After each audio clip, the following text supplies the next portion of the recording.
이르시되 어린아이들을 내게 오는 것을 용납하고 금하지 말라.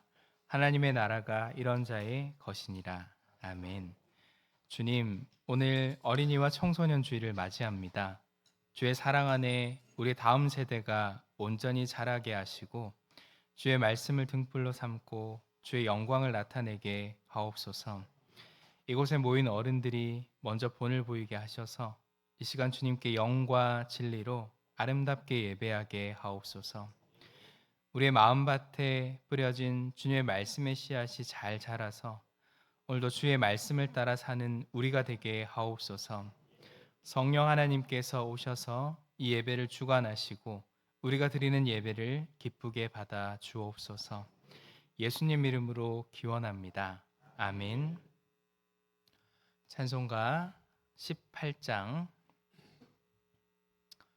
찬송가 18장을 함께 찬송합니다.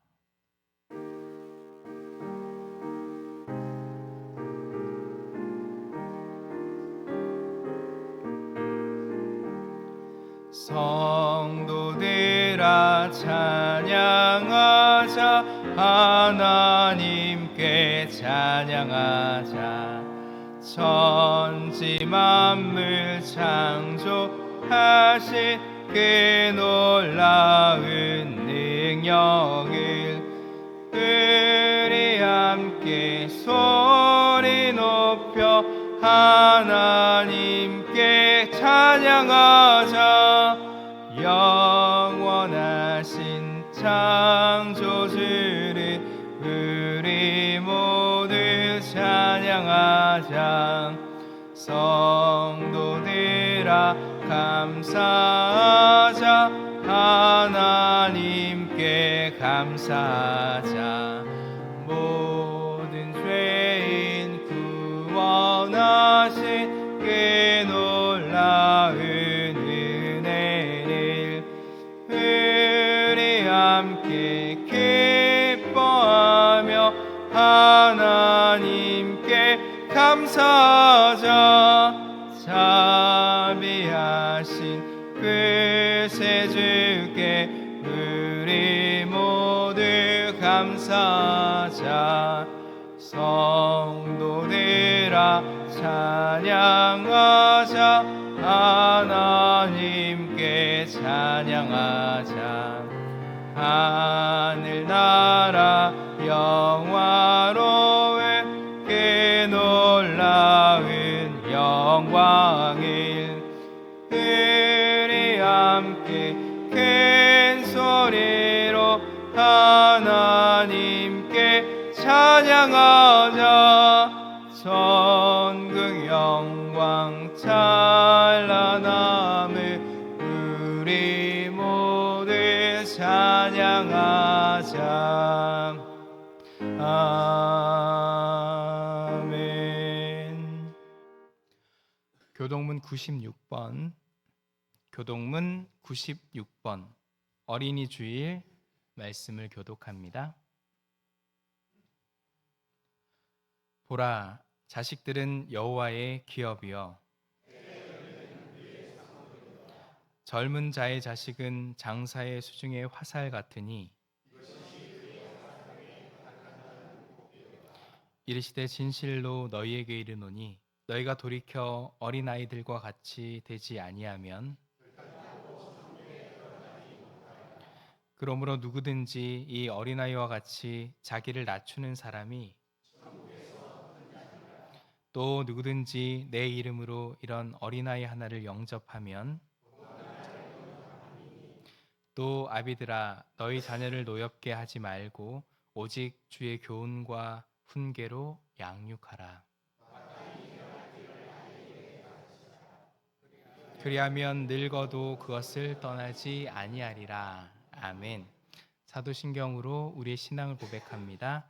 전능하사 천지를 만드신 하나님 아버지를 내가 믿사오며 그 외아들 우리 주 예수 그리스도를 믿사오니 이는 성령으로 잉태하사 동정녀 마리아에게 나시고 본디어 빌라도에게 고난을 받으사 십자가에 못 박혀 죽으시고 장사한 지 사흘 만에 죽은 자 가운데서 다시 살아나시며 하늘에 오르사 전능하신 하나님 우편에 앉아 계시다가 저리로서 산자와 죽은 자를 심판하러 오시리라.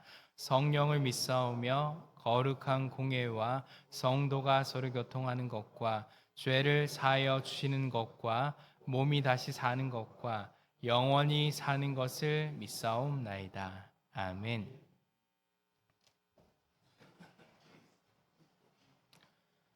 찬송가 167장 찬송가 167장 함께 찬송합니다.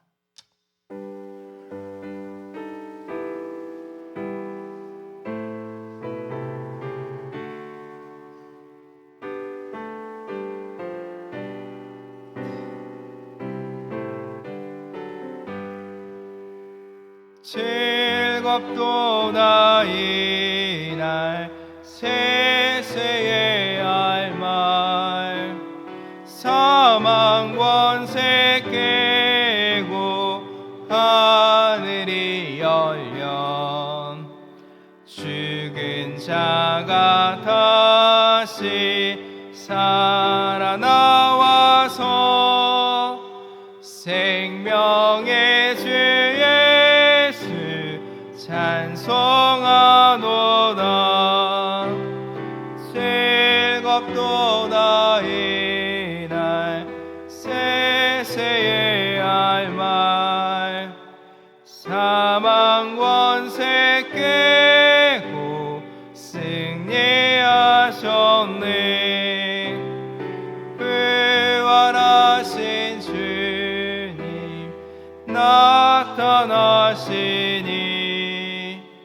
천지 만물 모두 새 옷 입었네. 꽃은 만발하고 잎이 우거져 승리하신 주를 찬송하도다. 즐겁도다 이날 세세의 알말 사망 권세 깨고 승리하셨네. 생명의 주 예수 죽음 이기고 무덤 문을 열고 살아나셨네. 주의 말씀대로 이루어져서 사흘 만에 다시 살아나셨네. 즐겁도다 이날 세세의 알말 사망 권세 깨고 승리하셨네.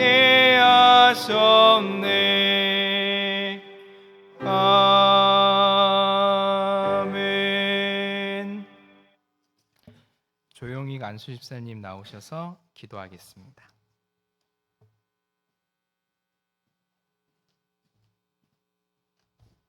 가정의 달 5월을 맞이하여 주님의 성전에 나와 예배드리며 기도하게 하시니 감사합니다.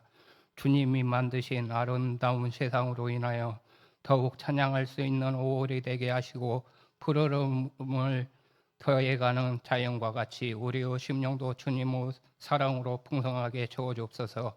우리들이 입술로는 주님의 자녀라고 고백하면서 우리의 삶 속에는 아직도 죄의 잡초들이 무성하게 자라고 있음을 발견합니다. 이런 우리의 삶 속에 주님이 오셔서 죄의 요소들을 제거시켜 주시고 주님과의 복된 교제가 늘 이어지는 생활이 되도록 인도하여 주옵소서. 주님의 교회는 기도하는 집이라 하셨사오니 주님의 전에 모여서 기도할 수 있는 저희들이 되게 하시고 모든 성도가 일치된 기도 속에 성령 충만함을 체험하며 능력이 나타나고 치료가 나타나는 놀라운 역사가 있게 하여 주옵소서. 말씀을 전하시는 목사님을 성령으로 능력으로 붙드시고 교회와 양을 위하여 수고하실 때에 힘들지 않도록 도와주옵소서. 예수 그리스도 이름으로 기도드립니다. 아멘.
하나님께 영광의 박수 올려드립니다.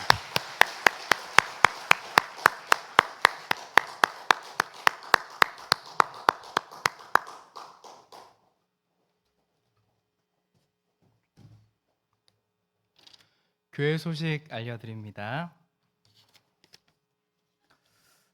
먼저 오늘 김옥수 권사님 딸 가족들이 함께 예배했다고 하는데 어디 계신가요?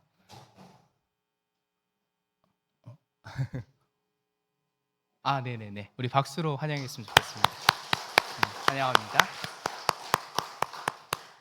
오늘은 부활 후 6번째 주일이며 총회가 정한 어린이 청소년 주일입니다. 어린이들과 청소년들을 통해 하늘의 소리를 듣게 하시는 하나님께 감사드리며 예배에 오신 여러분들을 주의 이름으로 환영합니다. 지난주 전교인 한마음 잔치를 은혜 중에 잘 마쳤습니다. 참여해 주신 모든 분과 특별히 행사를 준비해 주신 안수 집사에 깊은 감사를 드립니다. 오늘 1부와 2부 예배 후 청년부에서 가족 사진 촬영 행사가 있습니다. 관심 가져주시고 함께 참여해 주시기를 바랍니다. 5월의 첫 주일입니다. 동역장님들은 5월 모임을 계획해 주시고 1부와 2부 예배 후 성가대석에서 동역장 모임이 있습니다. 2024년도 상반기 1교구 대신방이 계속되고 있습니다. 기도로 협력해 주셔서 감사합니다. 신방 계획은 아래와 같습니다. 태국 소팔루앙 교회 건축이 은혜 중에 잘 진행되고 있습니다. 8월 중에 완공될 예정입니다. 진행 사항은 게시판에 있는 박준수 선교사님의 선교 편지를 참조해 주시기 바랍니다. 교회학교 교사 세미나가 18일 토요일 오후 5시에서 7시 사이에 청소년부 예배실에서 있습니다. 강사는 NCD 다음 세대 사역 원장인 이인호 목사님입니다. 교육에 관심이 있으신 분들도 참여할 수 있으니 관심 있으신 분들 참석해 주시고요. 위에서 기도해 주시기를 바랍니다. 다음 주 식당 설거지 봉사는 13공동체에서 합니다. 대회 소식 안내입니다. 익산 장로회와 남신도 연합회 1일 교육대회가 5월 11일 토요일에 있습니다. 그 주보랑 광고가 조금 다르게 나가서 그 정정해서 말씀을 드립니다. 오전 8시 우리 교회에서 출발합니다. 이번 주 생일 맞으신 분들입니다. 이대원 성도님, 김영면 집사님, 이정순 권사님, 김세자 권사님, 김정란 집사님, 원복순 권사님, 우리 박수로 축하합시다. 찬송가 434장, 찬송가 434장 함께 찬송하며 봉헌하겠습니다.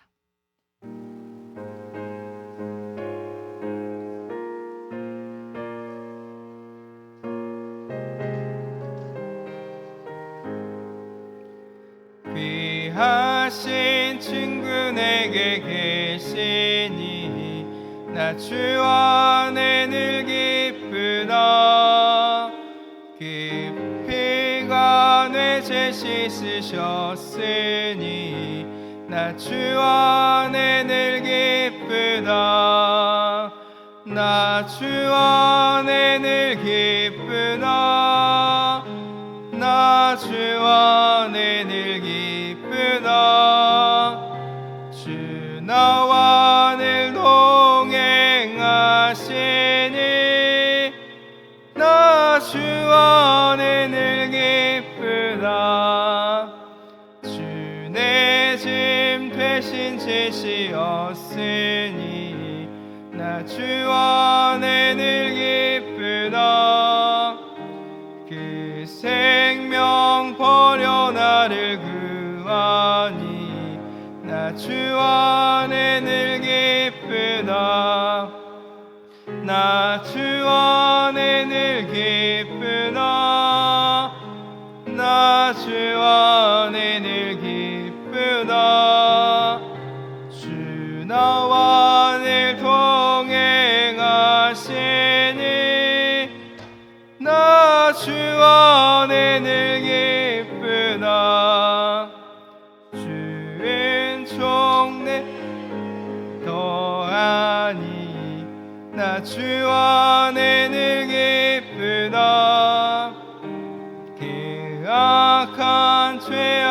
안에서 지키니 나 주 안에 늘 기쁘다.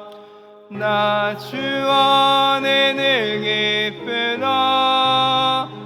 나 주 안에 늘 기쁘다. 주 나와 늘 동행하시니 나 주 안에 늘 기쁘다.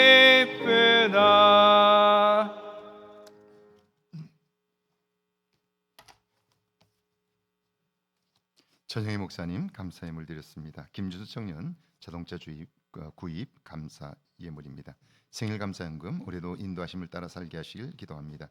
정성숙 권사님 감사 예물, 김세혁 권사님 생일 감사 예물, 김영면 집사님, 김남희 이성복 권사님 주님 부모님의 건강도 지켜주옵소서.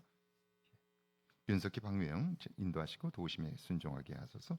진봉원 차혜령 권사님 주님 은혜 감사합니다. 남궁선이 집사님, 윤화순 집사님, 김명자 권사님, 송화승 권사님 주님 은혜 감사합니다. 김옥수 권사님, 이금순, 최윤범 신정미 집사님 감사예물, 박영리 집사님, 이보기 김옥성 권사님 한 달도 주님 은혜로 살게 하소서. 서매자 홍성림 권사님 한 주간 삶을 기쁨으로 인도하심을 감사합니다. 무명으로 선교예물 조병선 이윤자 권사님, 백용봉 집사님, 유이분 권사님 선교예물 1,000번째 예물 드렸습니다. 기도합니다.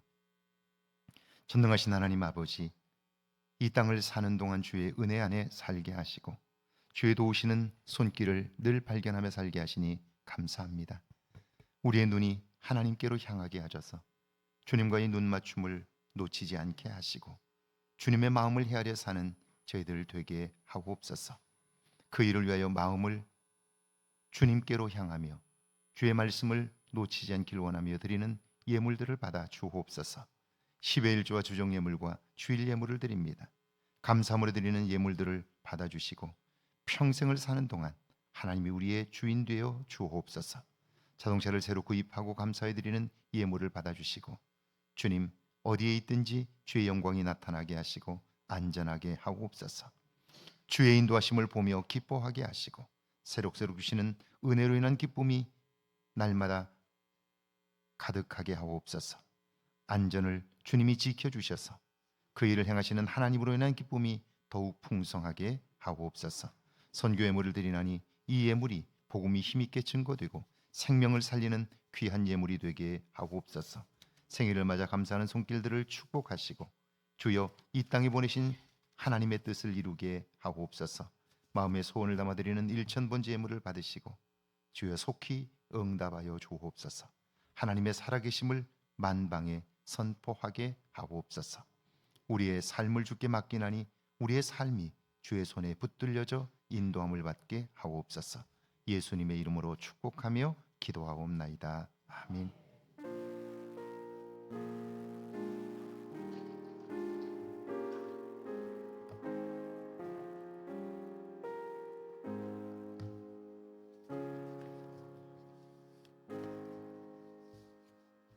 오늘 저에게 주시는 하나님의 말씀은 사도행전 18장 1절에서 4절까지 말씀입니다. 사도행전 18장 1절에서 4절까지 말씀입니다. 한 목소리로 함께 봉독합니다. 사도행전 18장 1절에서 4절까지 말씀입니다. 함께 봉독합니다. 그 후에 바울이 아덴을 떠나 고린도에 이르러 아굴라라는 본도에서 난 유대인 한 사람을 만나니 글라우디오가 모든 유대인을 명하여 로마에서 떠나라 한 고로 그가 그 안에 브리스길라와 함께 이달리아로부터 새로 온지라 바울이 그들에게 가매 생업이 같음으로 함께 살며 일을 하니 그 생업은 천막을 만드는 것이더라. 안식일마다 바울이 회당에서 강론하고 유대인과 헬라인을 권면하니라. 아멘. 하나님의 말씀입니다. 할렐루야. 이번 한 주간에도 하나님의 은혜와 사랑이 여러분과 여러분의 가정에 넘치기를 주의 이름으로 축원합니다. 축원합니다. 2부 예배에 오시는 우리 교인인데 필리핀에서 이쪽 우리 한국 분하고 결혼을 하셔서 시댁에 와서 지금 살고 계신 분인데 저희 교회 몇 주 전에 등록을 하셨어요. 그래서 한국말이 아직 서툴기 때문에 영어를 사용하시는 분인데 와서 앉아 있는 게 굉장히 힘들어요. 저도 영어를 하지 못할 때 미국 교회 가서 영어를 배우려고 영어 설교를 듣는데 얼마나 힘이 들었는지 몰라요. 그래서 그분들에게 그 우리 케이시라고 하는 분인데 그분에게 도움이 되려고 영어 번역본을 제 설교 원고를 영어로 번역해서 제 지난주에도 드리고 이번 주에도 드리는데 요즘 번역기가 굉장히 잘 되어 있어요. 그래서 원고를 집어넣으면 영어로 번역이 되어서 나오는데 제가 몇 주 지금 그걸 쓰면서 아주 충격적인 사실 하나를 발견했어요. 그게 뭐냐면 이거 그냥 쓰면 안 되겠다는 생각이에요. 뭐 다른 것들은 다 굉장히 잘하고 있는데요. 그리고 굉장히 좋아졌죠. 문제는 제가 번역기를 돌려서 번역을 해보니까 이 번역기가 주어를 제대로 파악을 못해요. 설교에 등장하는 주어는 하나님 또는 성경에 나오는 인물, 여러분, 저 이런 대상들이 나오는데요. 이게 번역기를 돌리니까 이게 막 바뀌는 거예요. 하나님이 제가 되고 제가 여러분이 되고 막 이렇게 되는 거예요. 그래서 이걸 하나씩 하나씩 다 정리하지 않으면 잘못하면 하나님이 하신 말씀을 제가 한 걸로 되고 이렇게 되는 거예요. 그러니까 문장에서 주어가 바뀌면 큰일 나요. 그러면 제가 어제 늦게까지 그걸 점검하다가 깨달은 것은요. 신앙생활을 하다 보면 하나님이 내 인생의 주인입니다 라고 고백하고 시작했는데 그런데 그 내가 하나님을 대신해서 살고 있는 경우들이 있어요. 주어가 바뀐 거죠. 그러면 큰일 납니다. 번역기를 돌리면서 주어의 문제를 이 번역기가 파악을 못하고 있구나 하는 걸 깨달으면서요. 우리가 인생을 살면서 내 인생의 주인이 누구인가를 파악하지 못하면 하나님이 하셔야 할 일을 내가 하겠다고 나서게 되고요. 내가 해도 되는 일을 하나님께 맡기고 이런 일들이 생길 수 있겠다는 생각을 하게 되었어요. 이번 한 주간 여러분의 인생의 주인이 하나님임을 고백하면서 그분의 인도함을 받을 수 있기를 주의 이름으로 축원합니다. 오늘은 교단이 정한 어린이 청소년 주일입니다. 우리도 마찬가지지만 자녀 세대는요 인생이 처음입니다. 그래서 오해하고 실수하고 잘못된 확신에 빠져 살 수 있습니다. 여러분 그런 세대를 위하여 부모된 우리들이 해줄 수 있는 것이 뭘까요? 자녀 세대가 실수할 때 실수해도 괜찮아. 그때는 다 그런 거야. 이런 믿음의 말들일 것입니다. 실수한 것만 보면 야단을 쳐야 합니다. 잘못된 태도를 보면 혼내줘야 하죠. 그런데 아닙니다. 그때 가장 필요한 말은 믿음의 말입니다. 그런데 이 믿음의 말은 믿음의 눈이 있어야 가능합니다. 그러니까 부모된 우리들은 나와 자녀 세대를 위하여 믿음의 훈련이 필요한 거죠. 벌써 40된 딸에게라는 책은 정신분석가이자 정신과 전문의인 한성희 원장님이 자신의 삶을 돌아보면서 딸에게 편지 형식으로 쓴 글입니다. 교수로, 의사로, 정신상담자로 43년 동안 정신없이 활동했지만 돌아보니까 딸에게는 아주 평범하고 서툰 엄마였습니다. 그런 딸이 미국으로 유학을 떠났고요. 그곳에서 직장을 얻고 결혼도 했습니다. 딸의 생일을 맞아 오랜만에 미국으로 그의 딸의 집을 방문하게 됐는데요. 항상 어리게만 생각했던 딸이 벌써 40이 되었습니다. 딸은 자녀를 양육하느라 직장에서 경쟁하느라 정말 열심히 살았는데요. 그런데 이뤄놓은 것이 없다고 여기는 거예요. 그러니까 내가 지금 40이 되었는데 이뤄놓은 게 없으니까 불안하지요.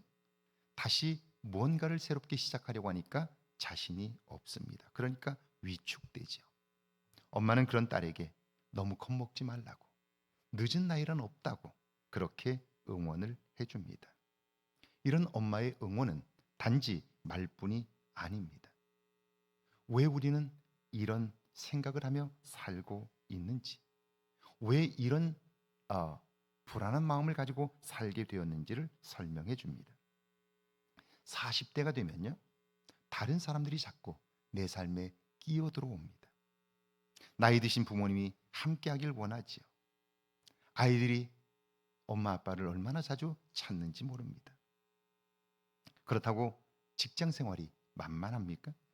삶이 버겁고 힘드니까 드는 생각들이 있습니다. 이렇게 사는 게 내 삶은 없는 것 같아. 이 많은 짐을 왜 나 혼자 져야 하나? 그런 생각이 들지요. 그러니까 억울한 마음이 드는 거예요. 화가 납니다. 그래서 정신분석가인 칼 융은 사람이 마흔이 되면 마음에 지진이 일어난다, 그렇게 이야기를 합니다. 그런데요, 똑같은 상황에서도 어떻게 생각하느냐에 따라서 우리의 삶은 달라집니다.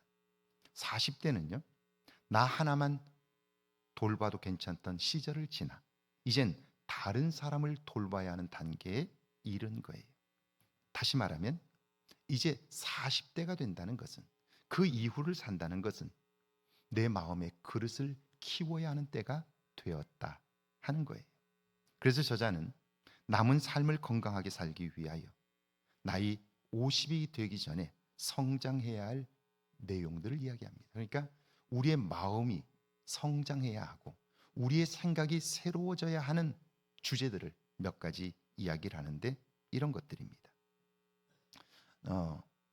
나이 들면서 어른이 되기를 원한다면, 그렇다면 제일 먼저 해결해야 할 내용이 내 안에 억울함의 문제를 해결하라는 거예요. 아내와 남편이 함께 사랑하면서 살았는데, 그런데 마음속에 남겨 있는 것은 상대방으로 인하여 받은 상처들만 있지 않습니까?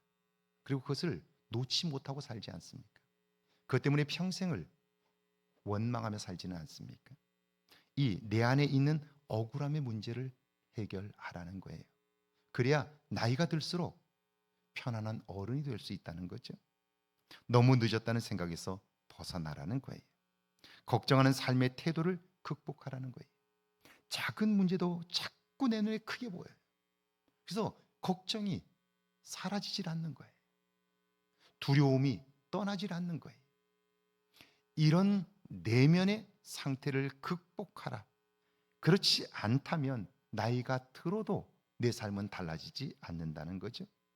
나이 들수록 내 삶이 편안하고 부드러워지는가를 점검하라는 거예요. 이건 나 자신에게도 부드러워질 뿐 아니라 나이가 들수록 점점 더 다른 사람을 편안하게 대하고 있는지, 다른 사람들과 가까워지고 있는지, 마음을 터놓고 이야기하고 나 자신에게 부드러워지고 있는지를 점검하라는 거예요. 사는 게 점점 힘들다고 느끼는 이유를 배우라는 거예요. 여러분, 분명 우리가 살았던 삶의 여정을 보면요, 과거보다 지금 훨씬 더 형편은 나아졌어요. 경제적으로나 모든 면에서 나아졌어요. 그런데 삶은 점점 더 힘들다고 느끼는 거예요. 그 이유가 뭘까요? 그것은 우리는 살면서 경제적으로 나아지기만 위하여 살고 있는데, 그런데 그 문제는 경제적인 문제는 아니라는 거예요. 왜 그런가를 관심하고 돌아보고 그 문제를 해결하지 않는다면 나이가 아무리 들어도 우리의 삶에 편안함은 없는 거예요. 특별히 누군가와 함께 살면서 편안함을 누릴 수는 없게 되는 거죠. 자, 작은 일에도 자꾸 화가 나는 이유와 마흔이 넘어서 시작한 일이 성공률이 높은 이유를 발견하라는 거예요. 왜 말 한마디에 분노하고 그것 때문에 밤잠을 못 잘까요? 그 이유를 생각하라는 거죠. 그건 다른 어떤 것 때문이 아니에요. 우리는 자꾸 그것을 상대방 때문이라고 생각하는데 아닙니다. 내 안에 해결되지 않은 분노와 상한 감정들이 있기 때문이죠. 이걸 발견하지 못하면 결국 우리의 삶은 앞으로 얼마를 살아도 복되게 살 수 없는 거죠. 그뿐 아니라 40의 나이가 50의 나이가 늦었다고 생각하는 사람들이 있는데 그렇지 않다는 거예요. 여러분, 40이나 50이 되었기 때문에 우리는 무언가를 새롭게 시작하면 그간의 경험과 연륜이 있기 때문에 성공할 가능성이 더 높다는 거죠. 이걸 생각하라는 거예요. 자, 그러면서 결론처럼 우리의 노년이 나이가 들어갈수록 어른이 되고 편안해지려면 결국 부모님의 인생을 이해할 때 진짜 어른이 된다라고 조언합니다. 자신에 대하여 편안하고 믿음의 말을 하려면 적어도 이런 준비가 필요한 거죠. 그렇다면 여러분은 이런 문제에 대하여 얼마나 준비하셨습니까? 누구나 다 나이가 들면 어른이 되기를 원해요. 편안한 삶을 살기를 원해요. 그래서 열심히 살죠. 그런데 우리의 내면에 이런 것들을 준비하지 않는다면 우리가 억만금을 얻었다 할지라도 우리의 삶은 편안해질 수 없다 하는 거죠. 여러분은 이런 문제에 대하여 얼마나 준비되셨습니까? 그런데 저는 이 글을 읽으면서 놀랐어요. 사실 이런 문제들은요, 하나님을 온전히 섬기고 말씀들을 따라 살면 능히 정리되고 극복될 수 있는 것들이에요. 오늘 본문 한번 보실까요? 사도행전 18장 1절과 2절입니다. 함께 읽습니다. 1절과 2절입니다. 그 후에 바울이 아덴을 떠나 고린도에 이르러 아굴라라 하는 본도에서 난 유대인 한 사람을 만나니 글라우디오가 모든 유대인을 명하여 로마에서 떠나라 한 고로 그가 그 안에 브리스길라와 함께 이달리아로부터 새로 온지라. 바울이 그들에게 가매. 그 후에 바울이 아덴을 떠나, 원래 사도 바울은요 2차 전도여행을 계획하면서 소아시아 지역 지중해 연안에 있는 도시들을 방문하려고 했습니다. 그런데 계획한 일들이 자꾸 어그러지는 거예요. 다시 계획을 세웠고요, 그대로 진행을 하는데 또 그 길들이 막히는 거예요. 여러분, 내 계획이 차질이 생길 때 그때 내가 어떤 생각을 하느냐가 정말 중요해요. 눈앞에 벌어지는 일들을 보면 뭔가가 자꾸 꼬입니다. 길이 자꾸 막힙니다. 이런 상황을 만나면 누구나 왜 이렇게 되는 게 없어? 난 재수가 없는 사람이야. 이렇게 반응하지요. 사실입니다. 그렇기 때문에 사람들은 자신의 감정에 그 일을 맡겨버립니다. 그러면 어때요? 하나님이 나를 돕지 않는 것 같습니다. 나를 힘들게 하는 것 같아요. 그러니까 돌아가자고. 이럴 거라면 차라리 그만두는 게 좋겠다고 그렇게 생각하는 거죠. 그런데 사도 바울은 어떻습니까? 내가 계획한 일이 자꾸 지금 어그러지고 있어요. 생각대로 되지 않고 있어요. 그때 그는 이렇게 생각해요. 성령이 아시아에서 말씀을 전하지 못하게 하시거늘. 그때 그는요, 그 일을 성령 하나님이 막으셨다라고 생각해요. 그러니까 어때요?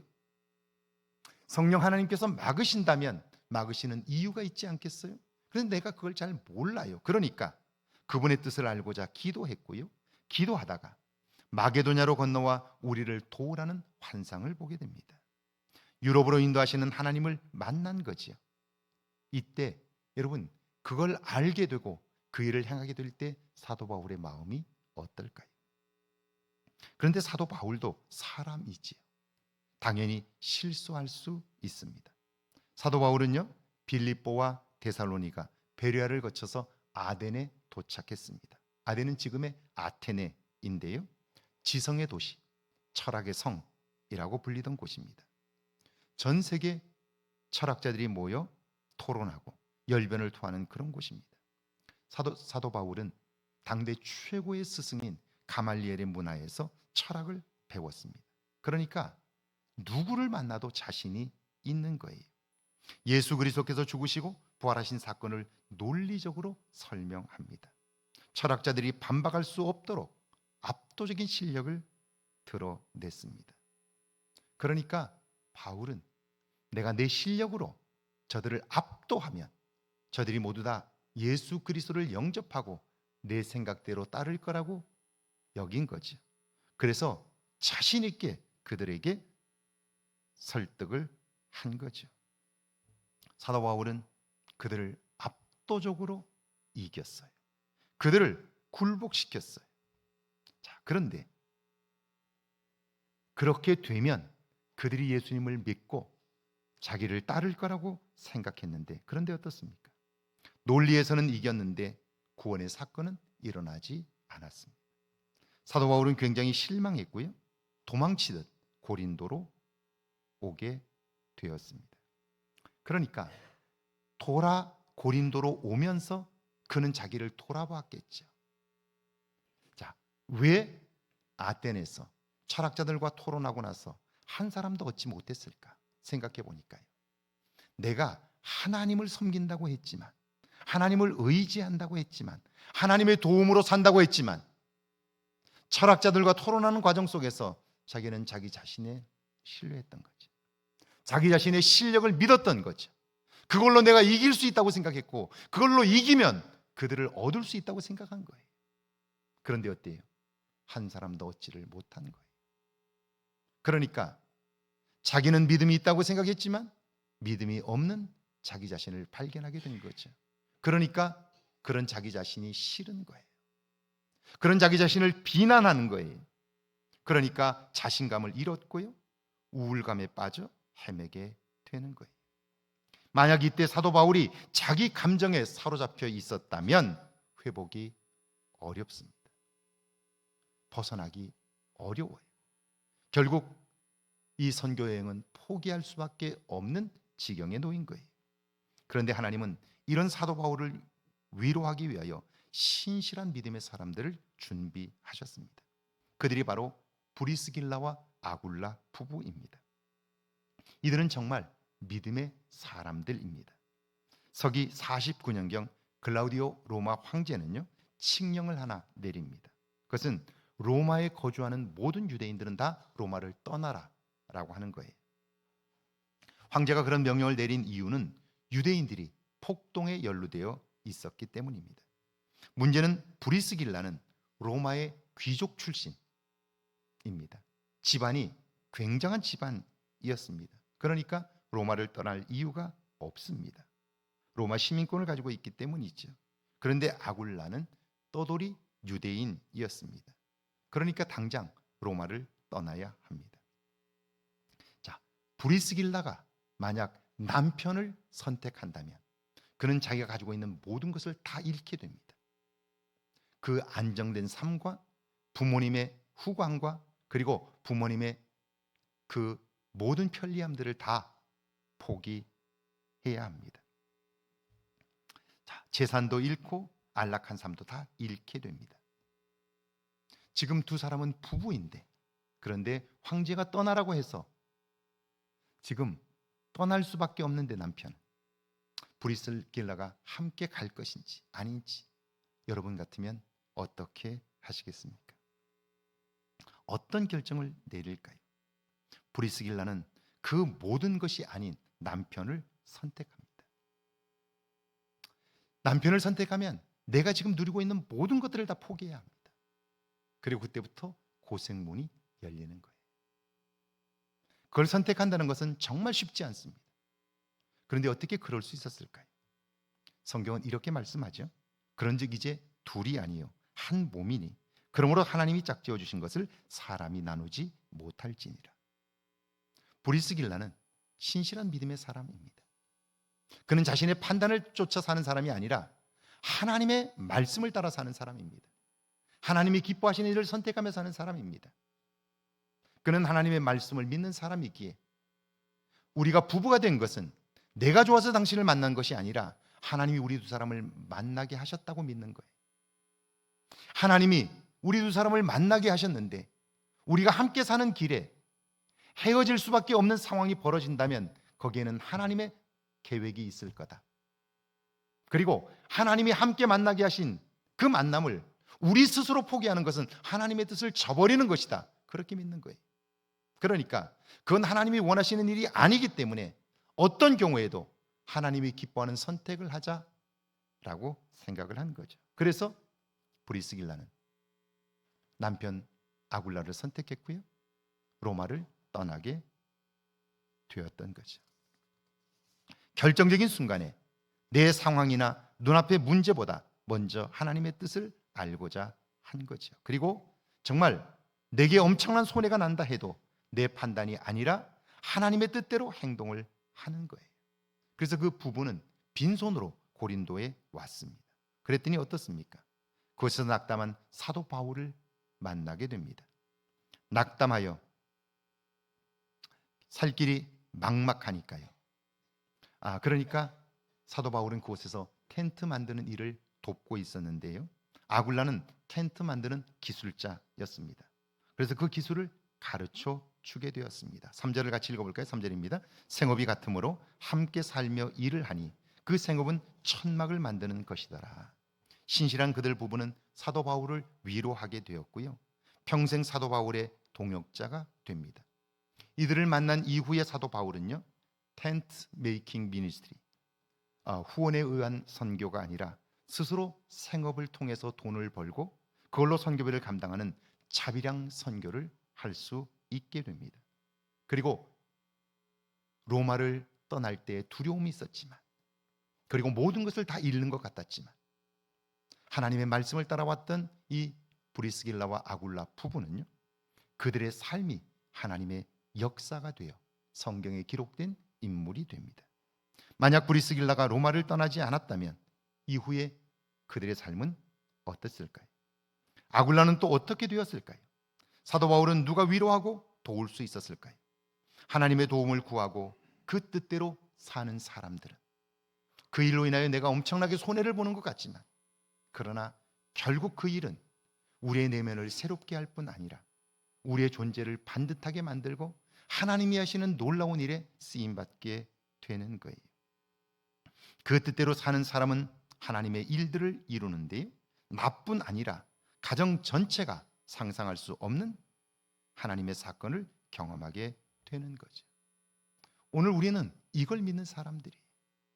그러기에 하나님이 내 인생의 가장 소중한 분임을 작은 일들 속에서 우리가 훈련하게 될 때, 우리는 어떤 큰 일을 겪는다 할지라도 내 감정이나 눈앞의 상황이 아니라 하나님을 선택할 수 있게 되고요, 하나님을 선택하는 이 믿음이 우리로 하여금 나이가 들어갈수록 더욱더 신실하게 만들고요, 여유롭게 만들고요, 넉넉하게 만들어 복된 삶을 살게 하는 거죠. 그리고 살아계신 하나님을 경험하게 되니까요, 그 삶에 생명력이 있게 되는 거죠. 탈북한 분 중에 이만갑 채널 A 프로그램이죠, 이제 만나러 갑니다에 고정 출연하는 정윤아 자매가 있습니다. 이분은 북한의 고위급 간부의 딸인데요, 이분이 한국 드라마를 통해서 한국 사회를 알게 되었어요. 사람은 모르면 참을 수 있지만 알고 나면 참지 못합니다. 그래서 남한으로 가고 싶은 거예요. 그런데 탈북하다 잡히면 집안뿐 아니라 친척들이 쑥대밭이 됩니다. 그러니까 갈등이 생기는 거죠. 정말 가고 싶은데 가면 집안이 엉망이 되게 되니까요, 너무너무 혼란스러운 거예요. 어느 날 화장실에 앉았는데 누가 화장실 지붕을 다 뜯어가가지고 하늘이 뻥 뚫려 보여요. 그러니까 화장실에 앉아서 하늘을 보며 이렇게 기도합니다. 하나님, 남한에 가고 싶습니다. 가게 해주세요. 그렇게 기도해요. 북한에서 태어나 철저한 사상교육을 받은 이분이 어떻게 기도할 수 있었을까요? 한국 드라마를 보다가 그 드라마 내용 중에 이런 장면이 나왔대요. 밥을 놓고 사람들이 기도하는 장면인데요, 밥을 놓고 하나님 감사합니다, 그렇게 기도하더래요. 자기는 이상하다고 느낀 거예요. 아니, 엄마가 밥을 해줬으면 엄마에게 고맙다고 해야지 왜 하나님께 감사하다고 기도할까? 그래서 이상하다고 생각했대요. 그런데 다른 프로그램을 보니까 연말에 있는 연예대상 시상식에서 상을 받은 배우가 이 영광을 하나님께 돌립니다 라고 하는 걸 본 거예요.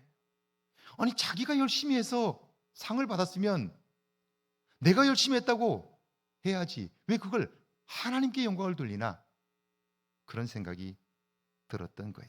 그런데 그 순간 어릴 적, 아주 어릴 때 할머니가 밥을 하느라 불을 뗄 때 자기가 옆에 있었는데요, 그때 할머니가 해준 이야기가 생각이 난 거예요. 예전에 평양에는 하나님을 믿는 사람들이 정말 많았어. 교회도 있었고 사람들이 일요일마다 교회에 와서 예배를 드리고 했는데 그 사람 숫자가 너무너무 많았어. 나도 어릴 때 그 교회에 갔고 예배를 드렸어. 그 이야기를 들려주신 것이 생각이 난 거예요. 그리고 그녀는 탈북하기로 마음을 먹고 새벽 4시에 조용히 집을 나서는데요, 누가 뒷덜미를 잡습니다. 보니까 엄마입니다. 너 어디 가니? 중국 가니? 아니면 남조선 가니? 이미 알고 있었던 거예요. 그런데 그 엄마는 딸에게 놀라운 말을 합니다. 나하고 한 가지만 약속해라. 어디 가든지 죽지만 않겠다면 내가 보내줄게. 그래요. 여러분, 그 딸이 탈북을 하면 집안이 어떻게 될지 엄마는 알아요. 그런데도 보내주겠다는 거예요. 왜요? 엄마는 그 이어서 이렇게 말합니다. 내가 봐도 이곳에는 소망이 없어. 나는 너를 믿어. 너는 어디다 갖다 놔도 살아남을 거야. 그래요. 그리고 그 딸을 보내는 거예요. 여러분, 이게 사랑의 위대함인 거죠. 눈앞의 상황을 보면 보내면 안 돼요. 우리 가족들이 겪을 고통을 생각하면 붙잡아 둬야 돼요. 묶어서라도 집에 둬야 돼요. 그런데 그 딸을 보내는 거예요. 우리는 어떻게 되어도 너라도 편안하게 살라고, 너라도 자유하게 살라고. 여러분, 이게 사랑 아닙니까? 하나님을 사랑한다고 할 때 우리가 그 하나님을 위하여 손해보지 않겠다고 생각한다면 그건 사랑이 아닌 거죠. 지금 여러분이 하나님을 사랑한다고 말하면서 얼마나 하나님을 위하여 손해보고 있나요? 여러분의 것을 얼마나 포기하고 있나요? 그런 사랑이 과연 성경이 말씀하고 있는 사랑일까요? 그렇게 사랑하면서 하나님의 마음을 얻을 수 있을까요? 누군가의 마음을 얻으려면 내가 포기하지 않으면 안 되는데 내 것은 다 지키면서 상대방의 마음을 얻는 일은 불가능한 거죠. 딸이 가겠다는 그 길을 엄마는 벌어질 일을 알지만 보내주는 거예요. 이게 사랑인 거죠. 그게 엄마의 마지막이었습니다. 탈북하여 남한으로 오기까지 얼마나 어려웠을까요? 그런데 유나 자매는 그 어렵기 때문에 그는 더욱더 하나님께 기도하게 되었고요.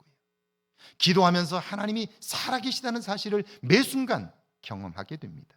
하나님과의 관계가 깊어지는 거죠. 중국을 거쳐 태국으로 미립글을 했는데요, 부모와 형제에 대한 질책감이 너무 큰 거예요. 그래서 하나님께 간절하게 기도해요. 하나님, 어떻게 하면 좋아요? 이미 나는 탈북을 결행했고 이제 나 때문에 가족들이 어마어마한 고통을 겪을 텐데 이거 어떻게 하면 좋아요? 죄책감이 드는 거죠. 이것 때문에 너무 괴로운 거예요. 그런데요, 울면서 기도하는 그때에 그가 기도하다가 환상을 보게 돼요. 그것은 금가루를 쓴 세 사람이었어요. 그게 무슨 뜻인지 몰랐지만 기도를 마치고 곰곰이 생각하며 기도하다가 그는요, 그것을 이렇게 해석해요. 하나님께서 나를 통하여 내 아버지와 어머니 그리고 하나뿐인 오빠를 남한으로 인도하신다라고 하는 확신이었어요. 그리고 그 환상 그대로 후에 아버지와 어머니, 오빠가 차례로 남한으로 오게 되었습니다. 하나님이 하신 일이 여기서 끝일까요? 아닙니다. 이만갑에 출연을 했는데요, 미국의 억만장자이며 투자의 전설이지요. 투자의 전설, 지금까지 투자의 가장 귀재라고 부르는 세 분 중에 한 분이 짐 로저스입니다. 이분이 어마어마한 세계적인 부자인데요, 투자자이고 이분이 놀라운 이야기를 해요. 무슨 얘기를 하냐면 내가 가진 전 재산을 이제는 한국에 투자하고 싶다는 거예요. 그리고 만약 북한이 문이 열리면 나는 내 전 재산을 북한에 투자하고 싶다, 이런 이야기를 한 거예요. 그래서 이 이만갑의 프로그램을 만드는 분들이 이분하고 연락을 취한 거예요. 왜 그런 생각을 하고 있는지, 당신은 왜 북한에 투자를 하겠다고 하는지 알고 싶다고, 인터뷰를 좀 해달라고, 우리 프로그램에 나와달라고 연락을 했는데 이분이 워낙 바쁜 분이라 내가 직접 나갈 수는 없고 내가 그러면 우리 영상으로 인터뷰를 하겠다고 한 거예요. 그때 이분의 통역을 이 유나 자매가 맡게 됩니다. 그래서 통역을 하게 돼요. 방송을 다 마치고 며칠이 지났는데 저분이 이 유나 자매에게 문자를 보낸 거예요. 내가 당신을 개인 비서로 채용하고 싶다는 거예요. 믿어지겠어요? 얼마나 똑똑한 사람들이 많고 영어를 잘하는 사람들이 얼마나 많고 한국말을 잘하는 사람들이 얼마나 많은데 왜 하필이면 나인가? 믿어지지 않는 거예요. 그래서 장난하지 말라고.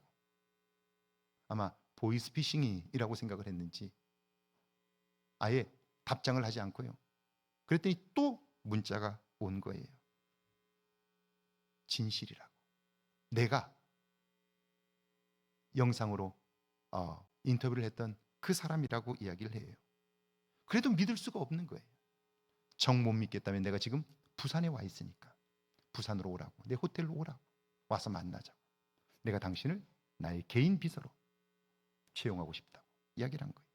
부산에 가보니까 저분이 기다리고 있는 거예요. 함께 만났어요. 근데 궁금한 거예요. 아니 왜 하필이면 나입니까? 왜 나를 개인 비서로 쓰고 싶습니까? 라고 물었더니 그분이 이렇게 얘기를 해요. 10대에 탈북을 했다는 것은 내가 그날 일기장에 적어 놓을 만큼 감동적인 사건이었다고. 너랑 같이 일을 하면 내가 배울 것이 많을 것 같아서 내가 너를 개인 비서로 채용하고 싶다고 그래요. 여러분, 이것이 사람이 한 일 같습니까? 지금도 그녀는 시간이 날 때마다 하나님의 살아계심을 증거하고 있습니다.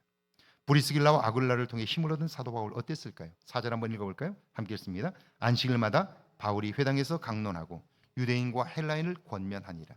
안식일마다 그는 강론을 할 뿐 아니라 먹고 사는 일 말고는 자신의 시간 전부를 바쳐 예수님께서 우리의 구원자 되심을 증거하는 거죠. 그는 입을 열 때마다 힘들고 어려웠을 때 도우셨던 하나님, 나의 필요한 것들을 때를 따라 공급하셨던 하나님, 그 하나님을 소개하는 거예요. 내가 만난 하나님을 간증하는 거죠. 그러니까 그의 말에는 힘이 있습니다. 능력이 있습니다. 사람들의 마음을 움직이는 거죠. 사랑하는 여러분, 신앙의 삶이란 무엇입니까? 단지 교회를 출입하고 직분을 받고 적당히 봉사하는 걸까요? 눈앞의 현실과 문제들만 해결하는 삶일까요? 하나님의 사건은 그것을 넘어설 때 경험되는 거예요. 그러므로 신앙생활이란 기도를 통하여 하나님과의 만남을 지속적으로 갖는 거예요. 말씀을 통하여 그분을 더욱 알아가는 거예요. 그리고 삶의 문제 앞에서 나를 돌아보고 그때 행하실 하나님을 기대하는 거예요.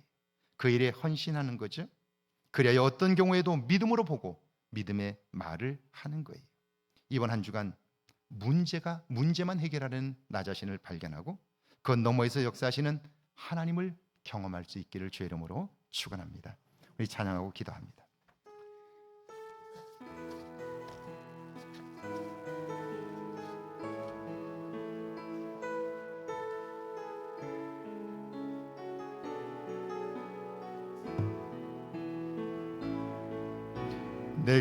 내게로부터 눈을 들어 주를 보기 시작할 때 주의 일을 보겠네.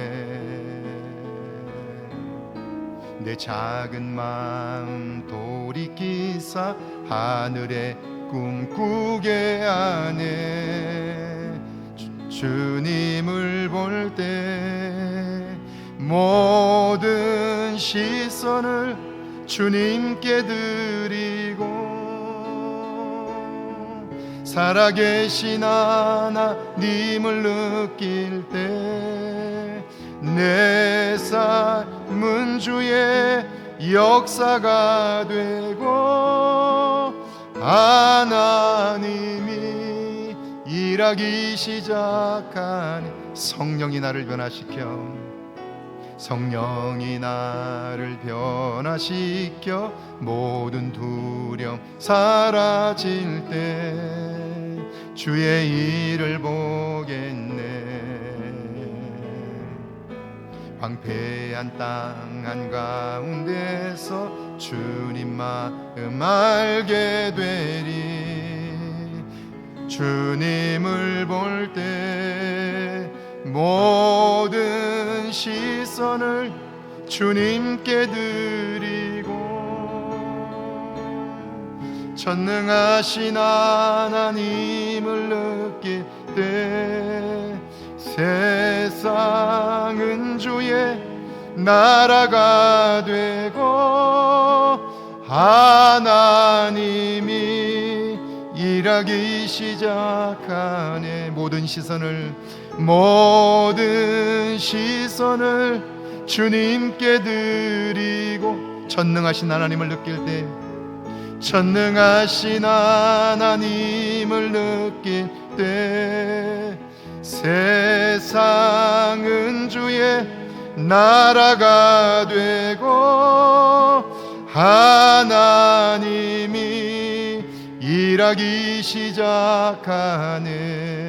우리 시간 조용히 눈을 감고 기도합니다. 여러분은 여러분의 남은 삶을 어떻게 사시겠습니까? 여러분의 남은 삶을 위하여 무엇을 준비하셨습니까?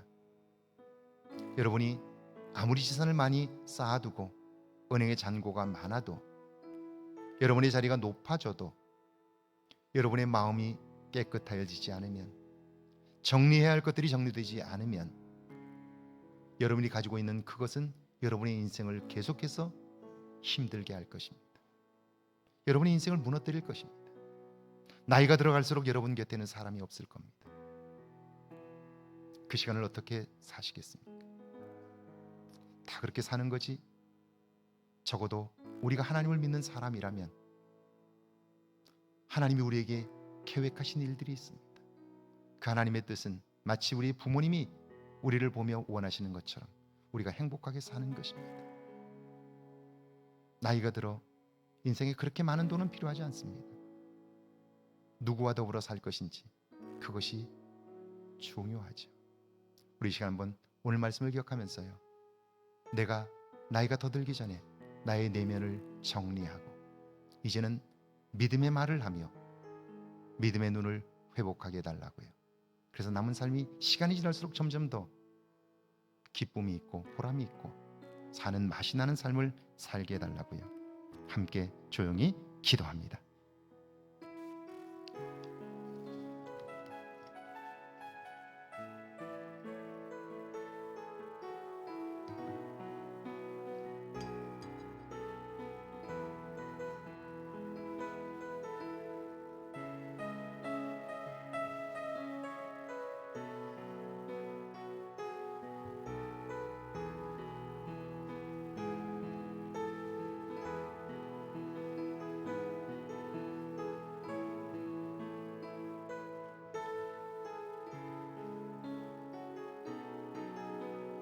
주님, 이제는 우리의 내면에 관심하게 하옵소서.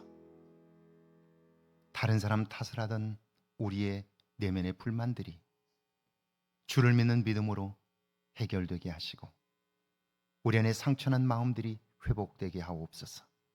그래 이제는 세상을 온전히 볼 수 있도록 도와주시고 도우시는 하나님의 손길을 의지하게 하옵소서. 그리하여 우리를 복된 길로,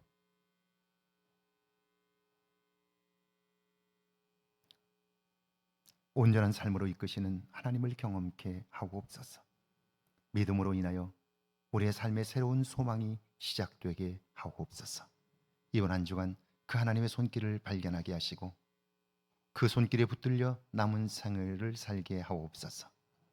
지금은 우리 주 예수 그리스도의 은혜와 하나님의 놀라우신 사랑하심과 성령의 도우시고 함께 하시는 종의 역사가 눈앞에 상황과 문제만을 보던 삶에서 그 너머를 보는 삶으로 새로워지기를 다짐하는 죄 모든 백성들과 가정과 일터와 우리의 교회 위에, 우리가 사는 이곳 아름다운 익산과 이 땅과 온 세계 위에 이제로부터 영원토록 함께 계실지어다. 아멘.